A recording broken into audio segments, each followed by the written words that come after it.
ये छेरिया के दूध बेचत की बकरिया के। अरे छेरिया बकरिया के दूध न है, गाय के दूध है, ले ले। बिल्कुल शुद्ध है। हाँ शुद्ध है, ले ले। अरे तोरे से ले ले के पैसा मोल ले भाग जाती। अब मोला नकली दूध ला दे देते, नकली दूध ला। मैं सपेरा बाबू और सपेरा बाबू असली दूध ला पीता हूँ। अब असली दूध ला अपन सांप ला पिया हूँ। तब वो बड़ा टनाटन खेल दिखाती, नहीं तो सिमटे बैठे रहते। एक ऐसी समझ नहीं आता ना। ते हल्का नाराज हो तो दूध वाली। कैसे नहीं नाराज होगा? ले आ बेटिया दुआरी पर। दूध ले ले परदेसी बाबू, तेरे गाँव आयो दूध ले ले। दूध ले ले परदेसी बाबू, तेरे गाँव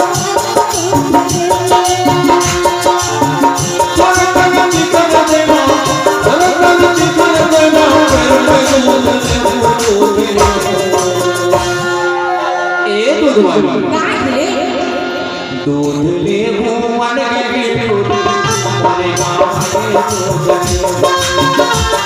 ले भुवन के दूध हमारे गाँव में दूध ले।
सस्ता है धन महंगा ही।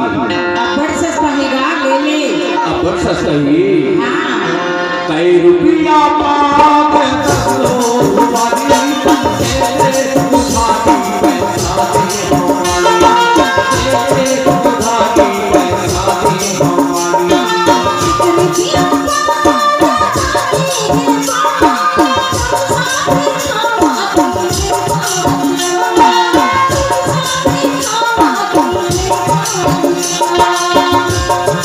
कई रुपया पावे दसो वाली तेरे उधारी पैसा दे हमारी, तेरे उधारी पैसा दे हमारी। एक रुपया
Hare